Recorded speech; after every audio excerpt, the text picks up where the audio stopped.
Hi everyone, I am doctor Monika mission. Welcome back to my YouTube channel. तो आपको पता है कि हमारी line to line NCERT series चालू है, तो उसके अंदर आज हम करने वाले हैं सेकंड चैप्टर। अगर आप चैनल पे न्यू है तो चैनल को सब्सक्राइब जरूर कर लीजिए और अपने फ्रेंड्स के साथ शेयर जरूर कर दीजिए। सो जो आज का हमारा टॉपिक है वो है लिविंग वर्ल्ड। हमने लिविंग वर्ल्ड कल नहीं किया था, तो लिविंग वर्ल्ड से शुरू कर रहे हैं हम।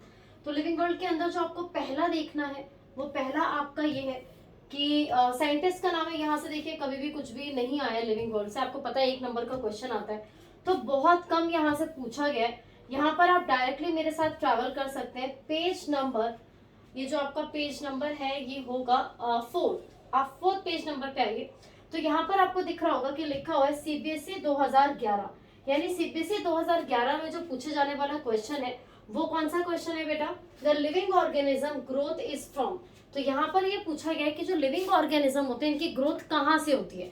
तो ये ग्रोथ जो होती है ये होती है इनसाइड। हमेशा क्या बोलते हैं, 2 ऑप्शन होते हैं, एक्सट्रेंसिक और इंट्रेंसिक। तो आपको पता होना चाहिए कि हमेशा ग्रोथ इंट्रेंसिक यानी इनसाइड द बॉडी होती है, वो आउटसाइड अपीयर होती है, बट एक्चुअल में क्या होती है, इनसाइड होती है। ठीक है, तो पहला क्वेश्चन तो आपका ये हो गया। आगे बढ़ते हैं टुवर्ड्स द नेक्स्ट क्वेश्चन। तो यहाँ पे अभी तक सैंपल में देखिए इससे बहुत क्वेश्चन बने हुए हैं, बट पीवाईक्यू में क्वेश्चन जो है वो थोड़े से कम आते हैं। तो हम इसके बाद चलते हैं पेज नंबर नेक्स्ट पे अपने। तो नेक्स्ट पेज नंबर पे चलने के लिए फॉरवर्ड चलते हैं थोड़ा सा। Let me check. Okay, so यहाँ पर आ जाइए। यहाँ पर आपको पता होगा जहाँ पर हमने नॉमेनक्लेचर की बात की है, नॉमेनक्लेचर में उड़ीसा 2019 और 2016 के अंदर क्वेश्चन पूछा गया है कि बायोलॉजिकल नेम्स जो होते हैं वो किस लैंग्वेज के अंदर लिखे जाते हैं। बायोलॉजिकल नेम्स किस लैंग्वेज के अंदर लिखे जाते हैं? तो बायोलॉजिकल नेम्स लिखे जाते हैं लैटिन लैंग्वेज में, और इसका जो प्रिंट होता है वो किस में होता है? इटैलिक्स में होता है। तो आप देख पा रहे होगे उड़ीसा में जो नीट हुआ था उसमें भी पूछा गया था, और 2016 का पीवाईक्यू है ये।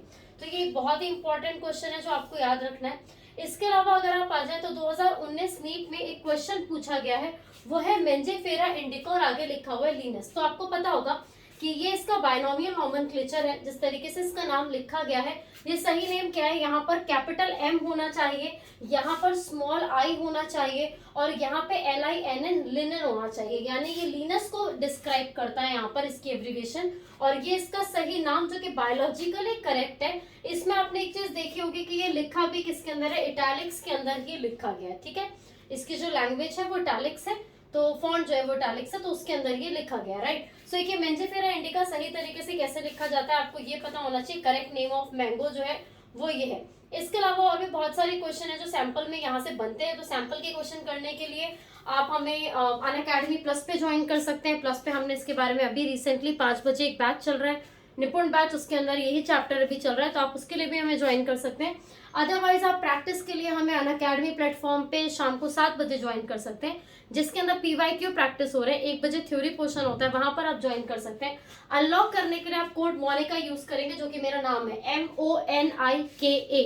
ठीक है, तो आगे बढ़ते हैं। अगर आपको चैप्टर नहीं आता तो वहां पर आप ज्वाइन कर सकते हैं, अदरवाइज आप आ जाइए अगर आपको चैप्टर आता है तो। आगे बढ़ते हैं। यहाँ पर स्पीशीज से कोई क्वेश्चन यहाँ तक नहीं है, जीनस से अभी तक आपको यहाँ पर कोई क्वेश्चन नहीं मिला है, फैमिली से अभी तक कोई क्वेश्चन नहीं मिला है, ऑर्डर से भी यहाँ पर कोई क्वेश्चन नहीं है, क्लास से कोई क्वेश्चन नहीं आया है, फाइलम से यहाँ पर कोई क्वेश्चन नहीं है, किंगडम से यहाँ पर कोई क्वेश्चन नहीं है।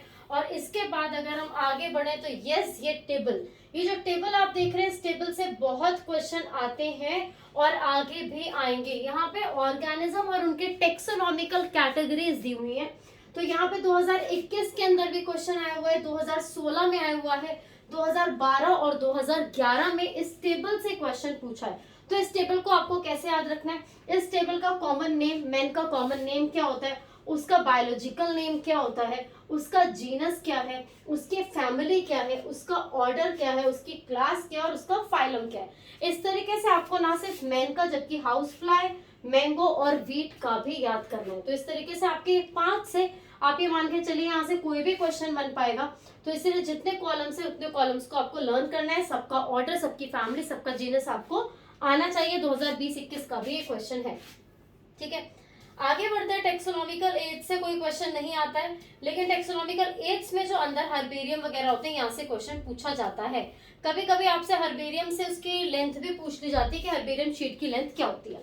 इसी के साथ यहाँ पर नीट 2016 के अंदर जो क्वेश्चन आया हुआ है, ये क्वेश्चन ये है the herbarium sheet also carry a label providing information about the date. ध्यान रखिएगा, हर्बेरियम शीट के अंदर क्या क्या चीजें लिखी हुई होती हैं। तो हर्बेरियम शीट के अंदर आपके डेट लिखी होती है, प्लेस लिखा होता है, ठीक है, जहां से वो कलेक्ट किया है, सैंपल जहां से निकाला गया है वो लिखा होता है, इंग्लिश में लिखा होता है, लोकल लैंग्वेज में लिखा होता है और बॉटनिकल नेम में लिखा होता है। यानी तीनों लैंग्वेज, इंग्लिश, बॉटनिकल नेम और लोकल लैंग्वेज के अंदर वो तीनों नाम लिखे होते हैं। उसकी फैमिली वहां पर डिस्क्राइब होती है, कलेक्टर का नेम लिखा होता है, जिस भी ऑर्गेन जिसने भी उसको ढूंढा है उसका नाम लिखा होता है, etcetera. Herbarium also serve as the quick referral system to the taxonomical studies. अगर आपको कभी भी पढ़ाई करनी हो जल्दबाजी में तो हम हर्बेरियम का ही सहारा लेते हैं। ये भी क्वेश्चन आता है, छोटे पे भी आप सबने अपनी स्क्रैप बुक में या फिर आपने हर्बेरियम बनाया होगा जिसके अंदर आपने ड्राई लीव्स रखे होंगे, ड्राई फ्लावर्स रखे होंगे, वैसा ही हर्बेरियम यहाँ पर आपको पिक्चर के अंदर भी दिखाया जा रहा है। इस तरीके से ड्राई लीव्स रखी जाती है, शीट्स होती हैं, शीट्स के अंदर ड्राई सारे सैंपल्स रखे जाते हैं और उनको प्रिजर्व कर दिया जाता है, ठीक है। तो ये बहुत ठीक होता है, हम लोगों ने भी बचपन में करा हुआ है। उसके बाद बॉटनिकल गार्डन और म्यूजियम से यहाँ पर एज सच अभी तक कोई क्वेश्चन नहीं है, सैंपल क्वेश्चन यस बने हुए हैं, बट पीवाईक्यू में यहाँ पर हमें एज सच कोई क्वेश्चन देखने को नहीं मिलता है। फिर आता है हमारा की के अंदर आता है मैचिंग। अगर आप 2018 का क्वेश्चन उठाएंगे तो आपको मैचिंग जो आता है, match the following, match the following में आपको की से क्वेश्चन मिलेगा जिसके अंदर ये पूछा गया है कि भाई आपको सही स्टेटमेंट सबके साथ मैच करना है। तो वहां पे की से स्टेटमेंट आया हुआ है कि की क्या होती है। तो की के अंदर क्या देखना है आपको, टेक्सोनॉमिकल एड होता है ये, जिसके अंदर प्लांट और एनिमल को सिमिलैरिटी और डिसिमिलैरिटी के बेसिस पे रिकॉग्नाइज किया जाता है। Keys are based on the contrasting characters generally in pair called the couplets. This is very very very important कि यहाँ पर आपको कपलेट्स का ध्यान रखना है कि कपलेट्स होते हैं यहाँ पे। तो कपलेट्स के अंदर आप यूज करोगे, आप कपलेट यहाँ पर यूज करोगे। तो आ जाओ बेटा, देखो यहाँ पे लिखा हुआ है कपलेट, ठीक है, ये कपलेट लिखा हुआ है। तो आपको कपलेट याद रखना है, किसके बेस होता है, सिमिलैरिटीज पे बेस्ड होता है और डिसिमिलैरिटीज पे बेस्ड होता है। और साथ ही साथ यहाँ पे क्या हुआ है, इनके कंट्रास्टिंग करेक्टर, कंट्रास्टिंग करेक्टर्स का क्या मतलब होता है कि सपोज मैंने एक करेक्टर की बात की और डाइजेस्टिव की, तो दूसरे में मैं बात करूंगी उसके अपोजिट करेक्टर की, मैं सर्कुलेटरी की बात कर रही हूँ, तो उनके कंट्रास्टिंग करेक्टर्स को देखा जाता है, जो कि या तो सिमिलैरिटीज देख लो या डिसिमिलैरिटीज, ये देखी जाती है और तब जाके उनको बताया जाता है कि ये पर्टिकुलर की से बिलोंग करते हैं, ठीक है। अपोजिट ऑप्शंस होने जरूरी है यहाँ पर दोनों में, तभी आप चूज कर पाओगे कि कंट्रास्टिंग का मतलब अपोजिट ही होता है। तो ये आपको की से एक क्वेश्चन यहाँ पे याद रखना है, ये वाला कुछ भी पॉइंट नहीं है, की से आपको एक क्वेश्चन याद रखना है। देन किसी भी टॉपिक को जाने के बाद आप उसके समरी जरूर पढ़ के जाया कीजिए। ये जो समरी होती है बहुत इंपॉर्टेंट हो जाती है यहाँ पे, तो समरी पढ़ के जरूर जाया कीजिए कि समरीज में क्या है। पीवाईक्यूज में हमेशा जो एनसीईआरटी के पीछे क्वेश्चन दिए होते हैं इनको जरूर कर लीजिए। Now will move towards the next chapter, जो कि हमारा नेक्स्ट चैप्टर है, उसकी तरफ बढ़ते हैं। तो यहाँ पर अभी हम इसको कैंसिल करते हैं और हम नेक्स्ट की तरफ बढ़ते हैं। तो आइए नेक्स्ट चैप्टर को कर लेते हैं। So here is your next chapter बच्चों, आ जाओ। तो नेक्स्ट चैप्टर के लिए आ जाते हैं। नेक्स्ट चैप्टर हम जो करने वाले हैं वो है बायोलॉजिकल क्लासिफिकेशन। यहाँ पर हम बायोलॉजिकल क्लासिफिकेशन को यूज करेंगे और यहाँ पर हम बताएंगे कि किस तरीके से हम बायोलॉजिकल क्लासिफिकेशन के क्वेश्चंस को कर सकते हैं। तो आइए देखते हैं यहाँ से कितने कितने पीवाईक्यूज आए हुए हैं, इनके बारे में डिस्कस करते हैं। तो सबसे पहले हम चलते हैं पेज नंबर 1 पे। तो आप यहाँ पर देख रहे होंगे कि पेज नंबर 1 पे हमने आपको ये दिया हुआ है कि किस तरीके से आप, just give me a second,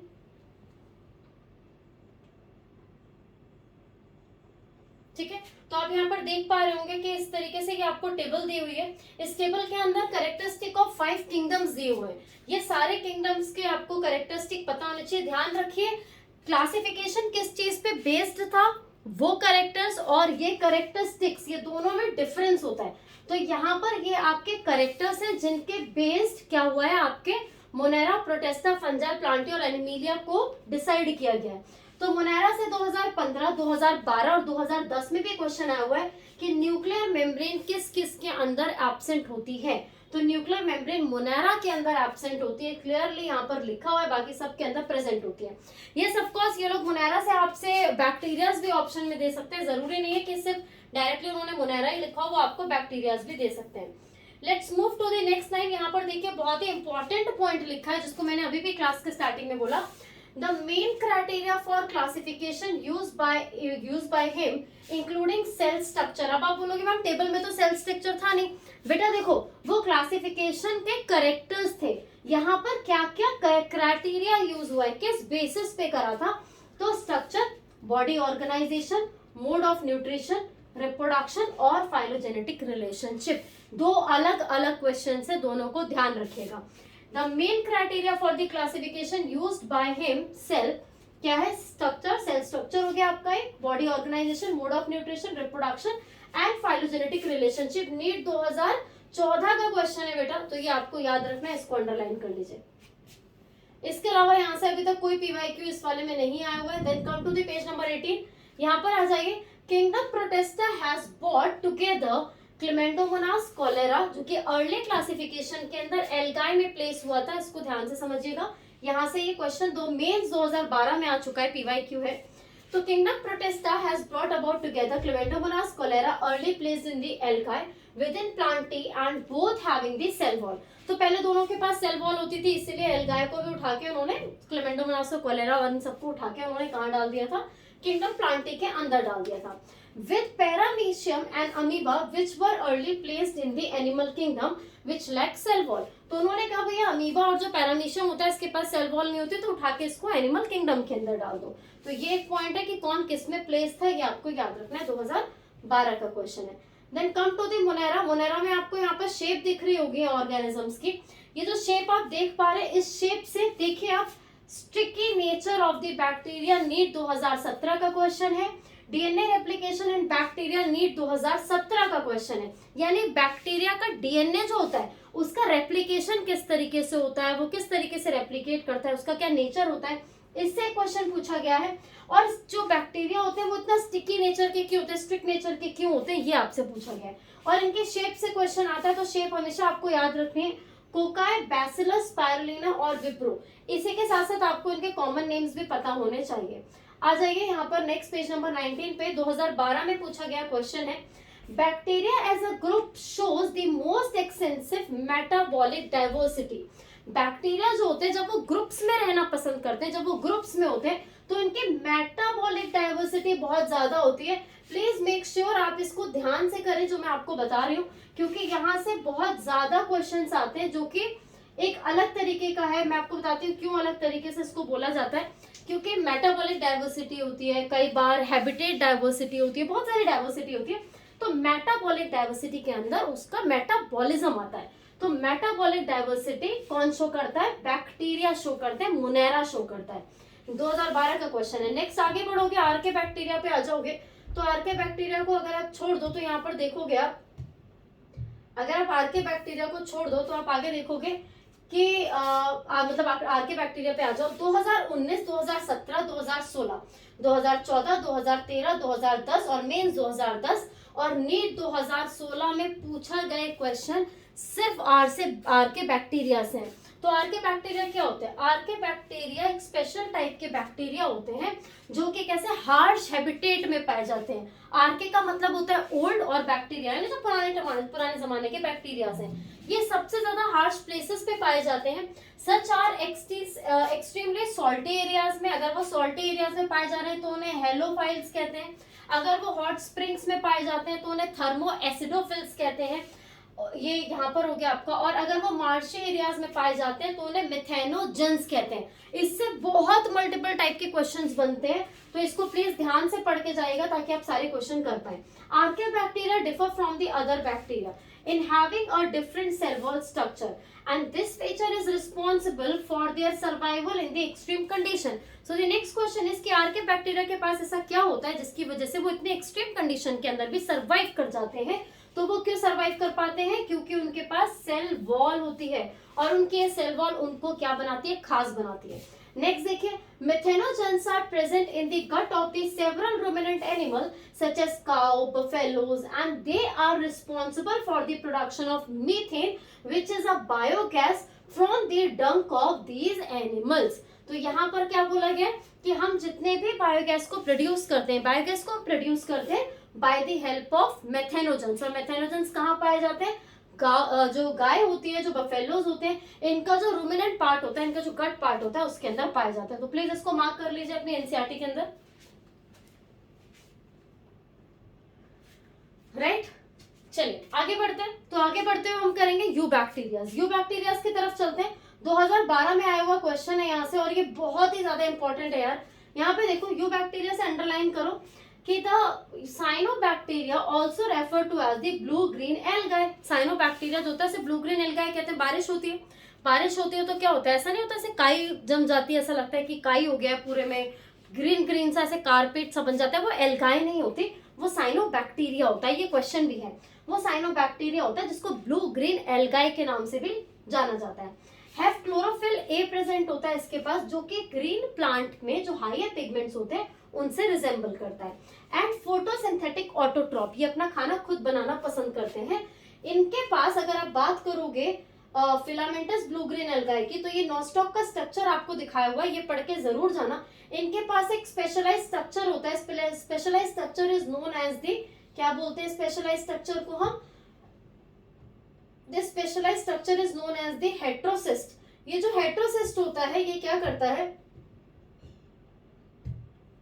heterocyst क्या करता है, यहाँ पर जो प्रोसेस होता है पूरा फोटोसिंथेसिस का, जो स्पेसिफिक प्रोसेस होता है या जो फिक्सेशन में जो मदद करता है, वो आपका हेट्रोसिस्ट होता है। ठीक है, आगे बढ़ जाइए। Heterotrophic bacteria are the most abundant in nature. सबसे ज्यादा मात्रा में जो पाए जाने वाले बैक्टीरियाज हैं वो हेट्रोट्रॉप्स होते हैं, ऑटोट्रॉप्स नहीं होते। They are helpful in making curd from milk, दही बनाने के काम आते हैं। प्रोडक्शन ऑफ एंटीबायोटिक्स बनाने के काम आएंगे, जब आप एंटीबायोटिक्स बनाओगे। Fixing nitrogen in the legume, जितने भी आपके लेग्यूम फील्ड्स होते हैं, लेग्यूम प्लांट्स होते हैं, उनके अंदर नाइट्रोजन को फिक्स करने का काम, जिसे नाइट्रोजन फिक्सेशन कहा जाता है, वो भी होता है। कहाँ कहाँ पे पूछा गया यार, cellular component of you bacteria that resembled with the eukaryotes, ये पूछा गया 2011 के अंदर। आपको बताना है ऐसे क्या चीजें हैं जो सेलुलर कंपोनेंट है और वो यू बैक्टीरिया के साथ मैच करते हैं। ठीक है, तो ये आपको उनके साथ बताना है। नेक्स्ट आ जाइए बेटा, माइकोप्लाज्मा 2017-2015 में पूछा गया क्वेश्चन है। Mycoplasma are the organism that completely lack a cell wall, they are the smallest living cells known and survive without oxygen. Many mycoplasma are pathogenic in animal and plant. तो ये बहुत important है। Mycoplasma के पास cell wall नहीं होती, पहला important चीज। दूसरा, ये ऑक्सीजन के बिना सर्वाइव कर लेते हैं। एक इसको अंडरलाइन कर लीजिए। यहाँ पे आ जाइए किंगडम प्रोटेस्टा में। किंगडम प्रोटेस्टा के अंदर आ जाइए, 2016 का क्वेश्चन है। In this book we include chrysophytes, dinoflagellate, euglenoids, slime moulds, protozoa and protista. तो आपके किंगडम प्रोटेस्टा के अंदर कौन कौन से ऑर्गेनिजम्स आते हैं इसके बारे में पूछा गया। तो ये सारे ऑर्गेनिज्म है जो इसके अंदर आते हैं, ये अंडरलाइन कर लो। आगे बढ़ो, आ जाओ क्रिस्टोफाइट से। क्रिस्टोफाइट 2015 में पूछा गया है। In diatom the cell wall form two thin overlapping shell, दो थिन ओवरलैपिंग शेल्स होती है जो कि एक साथ फिट हो जाती है। ऐसा लगता है जैसे कि सोप का बॉक्स आपने रख रखा है बंद करके, ऐसे फिक्स हो जाती है। और इसको हम क्या कह देते हैं बेटा, कि ये किसकी बनी होती है, सिलिका की बनी होती है और सोप बॉक्स की तरह दिखती हैं। These are the chief producer in ocean, 2018 का क्वेश्चन है। कौन, डाई एटम्स। डाई एटम्स जो होते हैं ये सबसे ज्यादा जो ओशियन के अंदर जो मेन सारी चीजें प्रोड्यूस करते हैं, खाने से लेके सब कुछ, वो आपके डाई एटम्स होते हैं। 2015 का क्वेश्चन है। लेट्स मूव टुवर्ड्स द डिनोफ्लैजिलेट, कोई क्वेश्चन नहीं है। यूक्लिनोइड से कोई क्वेश्चन नहीं है। सलाइम मोल्ड से कोई क्वेश्चन नहीं है। प्रोटोजोआ से कोई क्वेश्चन नहीं है। यहाँ पर आपके पास फिर आ जाइए यस पैरासिटिक नेचर पे। तो आपको पता है, सॉरी प्रोटोजोन्स पे, आपको पता है कि प्रोटोजोन्स जो होते हैं वो बहुत सारे टाइप के होते हैं। इसके अंदर स्पेशली जो हमारे अंदर है वो 4 तरीके के होते हैं। बट यहाँ पर आपको सीलिएटेड प्रोटोजोन याद रखना है कि सीलिएटेड प्रोटोजोन्स क्या होते हैं। These are aquatic actively moving organism होते हैं। कहाँ से मूव करते हैं, because of the presence of the 1000 cilia they have a cavity which is known as the gullet. Cavity को कहते हैं, तो कैविटी मतलब खाली जगह, that open to the outside of the cell surface. NEET 2018 2 type of nucleus से question आया हुआ है यहाँ पर कि कौन से ऐसे ऑर्गेनिज्म होते हैं जिनके पास 2 टाइप ऑफ न्यूक्लियस पाया जाता है, सीलिएटेड प्रोटोजोन्स। आगे बढ़ जाइए, फंजाई आ जाइए। ओके, नाउ सेप्रोफाइट्स क्या होते हैं, जो डेड पे फीड करते हैं वो सेप्रोफाइट्स होते हैं। Those that depend on the living plant and animal are called parasite। ठीक है, तो जो पैरासाइट होते हैं ये लिविंग पे रहना पसंद करते हैं और जनरली होस्ट पे फीड करते हैं, लेकिन होस्ट को मारते नहीं है। They also live as the symbiont, कभी कभी ये एक दूसरे के साथ एसोसिएशन में भी रहते हैं, एक दूसरे के साथ म्यूचुअल रिलेशनशिप में भी रहते हैं, यानी बेनिफिशियल रिलेशनशिप में। इसको हम कहते हैं, इसका एग्जांपल है एल्गाई जो कि एज अ लाइकन, और roots of the higher plant is the mycorrhiza. जब फंजाई और एल्गाई आपस में मिल जाते हैं और एक साथ रहते हैं तो उसको कहते हैं लाइकन। जब आपके हायर प्लांट्स के साथ, हायर प्लांट्स की जो रूट होती है उनके साथ जब फंजाई मिल जाती है तो उसे कहते हैं माइकोरिजा। ये भी आपका मैचिंग में 2019 में पूछा गया क्वेश्चन है। 2018 में पूछा गया है आपसे, सेक्सुअल रिप्रोडक्शन इज बाय, किसके द्वारा होता है, यानी जो आपके जितने भी यहाँ पर आपका क्वेश्चन जो आया है, आपने ये जो पढ़ा है यहाँ पर, इस पूरे प्रोटोजोन्स के अंदर आपको ये चीज याद रखनी है कि फंजाई किंगडम के लिए स्पेसिफिक अगर क्वेश्चन पूछा जाएगा कि अगर भाई यहाँ पे सेक्सुअल रिप्रोडक्शन कैसे होता है, तो आप बोलोगे कॉनिडिया के द्वारा भी होता है, स्पोरेंजियोस्पोर्स के द्वारा, ज़ूओस्पोर, ठीक है, ये हो गया एसेक्सुअल। लेकिन सेक्सुअल रिप्रोडक्शन में oospores, एस्कोस्पोर्स और बेसिडोस्पोर्स इन्वॉल्व होते हैं। Fusion of protoplasm between two motile और non motile gamete is called plasmogamy. Plus पे मैंने बहुत बेहतरीन तरीके से पढ़ाया था इसको, तो जो प्लस स्टूडेंट है वो अगर रिवाइज कर लेना, अगर नहीं आता होगा तो। जब दो मोटाइल गैमेट्स आपस में मिल जाते हैं तो सबसे पहला स्टेप होता है प्लाज्मोगैमी। प्लाज्मोगैमी होने के बाद उनके न्यूक्लियस भी आपस में मिलते हैं जिसको कैरियोगैमी कहते हैं। 2021 का ही क्वेश्चन है, किसके अंदर पाया जाता है ये, ठीक है। फिर उसके बाद आपका मियोसिस होता है, जाइगोट बन जाता है, जाइगोट रिजल्ट कर देता है यानी टूट जाता है 4 तरीके के स्पोर्स में और उससे हैप्लॉइड स्पोर्स बन जाते हैं, ठीक है। मतलब समझे, सबसे पहले 2 गैमीट्स आए, आपस में आके मिले, एक हुआ यानी प्लाज्मोगैमी, लेकिन अभी उनका न्यूक्लियस नहीं मिला था, अब न्यूक्लियस भी आपस में मिल गया, कैरियोगैमी होगी, जाइगोट बन गया। अब जाइगोट जाके मियोसिस करेगा, जाइगोट जाके 4 पार्ट में डिवाइड कर जाएगा, स्पोर्स बन जाएंगे, जर्मिनेट कर जाएंगे। किसके अंदर देखा जाता है, एस्किडोमाइसिट्स और बेसिडोमाइसिट्स में देखा जाता है, ठीक है। एस्किडोमाइसिट्स और डिट्रोमाइसिट्स के अंदर देखा जाता है, ये देखिए, ठीक है। तो यहाँ पे ये क्वेश्चन आ गया। फिर आपका फाइकोमाइसिस से क्वेश्चन आया, अलगाए से, एल्गल फंजाई किसको कहते हैं, फाइकोमाइसिट्स को कहते हैं, 2016 का क्वेश्चन है। सार्कोमाइसिस 2018 में पूछा गया क्वेश्चन है आपके साथ। इसके बाद अगर आप बात करोगे यहाँ पे तो 2019 और 2015 में पूछा गया, many members like the morels and the truffles are edible. ये कैसे होते हैं, खाने के लिए यूज होते हैं, एंड आर कंसिडरेबल डिलीशियस, मतलब इनको कंसिडर किया जाता है कि खाने में बहुत टेस्टी होते हैं। ये 2019 और 15 का क्वेश्चन है। बेसिडोमाइसिट्स से आ जाइए। बेसिडोमाइसिट्स से जो क्वेश्चन आता है वो आता है आपका यहाँ पे, हेलिसोजेनिक फंजाई कौन सी होती है, ये क्वेश्चन आपसे पूछा गया 2014 के अंदर, और आपसे 2015 के अंदर मैचिंग में और 2018 में मैचिंग में क्वेश्चन है अगैरिकस। अगैरिकस एक मशरूम होता है, ठीक है, जो कि फंजाई का ही एक पार्ट है, ठीक है। उसके बाद आता है deuteromycetes, commonly known as imperfect fungi, क्योंकि अभी तक इसके अंदर सेक्सुअल रिप्रोडक्शन नोन नहीं है। ये सेक्सुअल रिप्रोडक्शन पता है, 2015 का क्वेश्चन है, ये अंडरलाइन कर लीजिए। इसके बाद देखिए, इस चैप्टर के अंदर प्लांटी और एनिमल आता है, तो आपको पता है क्योंकि प्लांटी और एनिमल अपने आप में एक किंगडम है, तो उससे बहुत ज्यादा क्वेश्चन नहीं बनेंगे, उससे अलग से क्वेश्चन होंगे। बट 2015 और 14 के अंदर पूछा गया कि एनिमल के अंदर क्या चीज, क्या मेन चीज होती है। तो एनिमल प्लांट से या फंजाई से या बाकी सबसे क्यों अलग होते हैं, क्योंकि इनके पास सेल वॉल नहीं होती है, ये एक क्वेश्चन है। And then the viroids, virus और आपके लाइकेंस। अब इनसे बहुत सारे प्रैक्टिस क्वेश्चंस बनने भी लगे, तो आपको ये याद रखना है। 2014 में पूछा गया था कि जो कैप्सिड्स होती है ये क्या होती है, वायरस की जो आउटर मोस्ट कवरिंग होती है इसको हम बोल देते हैं कैप्सिड, और कैप्सिड का जो जेनेटिक मटेरियल होता है ये single stranded spirally coiled RNA होता है, single stranded spirally coiled RNA होता है। इसके अलावा जो यहाँ से पूछा गया 2015 के अंदर क्वेश्चन बहुत इंपॉर्टेंट है कि जो वायरस मिला था, ये वायरस का नाम वायरस ही क्यों रखा था, वायरस का नाम वेनम से रखा गया था।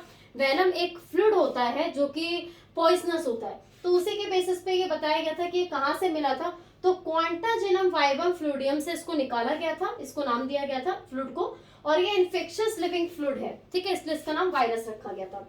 अब virus is a nucleoprotein, virus अपने आप में कुछ नहीं, न्यूक्लियस और प्रोटीन यानी न्यूक्लियोप्रोटीन होता है ये, and the genetic material is infectious. Question क्या आता है कि वायरस का क्या चीज होती है जो इन्फेक्शियस होती है, तो वायरस का जेनेटिक मटेरियल जो होता है वो इन्फेक्शियस होता है, ना कि उसके आउटर मोस्ट कोट, राइट। तो यहाँ से आपको इतना याद रखना है। फिर आ जाइए वायरॉइड्स पे, 2020 और 2017 का क्वेश्चन।